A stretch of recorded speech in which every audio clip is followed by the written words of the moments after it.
Hello, David Tennant here. I'm answering a question from students in associate schools. To everyone who's part of the associate schools programme with the RSC, we miss you. We can't wait to have you seeing our plays, watching our productions, hopefully maybe even being back in one of our theatres before too long. I hope it won't be such a very long time before we can all enjoy some top-class theatre once again.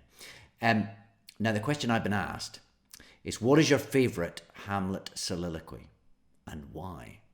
It's a very hard question to answer because one of the great joys and also the great challenges with playing a part like Hamlet is that all the speeches are so bloomin' famous.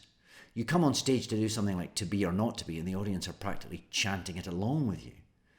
Well, it's a great privilege to get to say those words. I mean, they're famous because they're great, of course.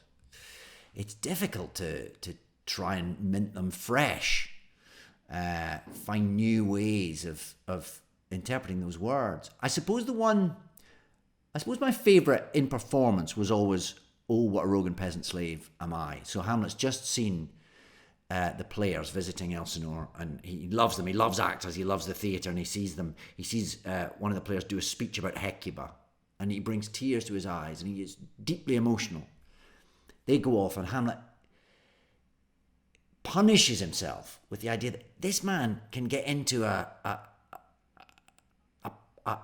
can turn himself into a pretzel of emotion about something that means nothing to him. He makes this imaginative leap, and there are tears pouring down his face, and yet here am I with a murdered father, and I can't rouse myself to do anything.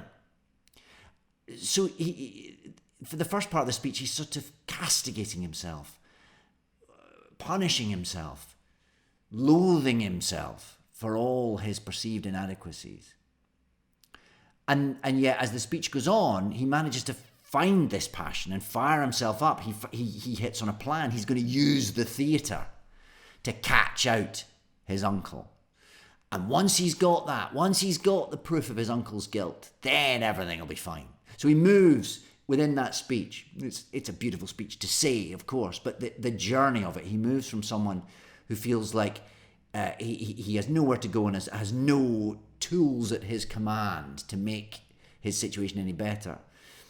And by the end of it, he's full of energy, full of motive, ready to take on the world, and more specifically his uncle. Of course, it's not going to be that simple, and lots of other things are about to go wrong for him. But just that trajectory and the way he mounts an argument and takes himself on that psychological journey, I think that was always my favourite speech to play. So that's it. But then tomorrow I might change my mind again. There's a lot of great speeches in Hamlet.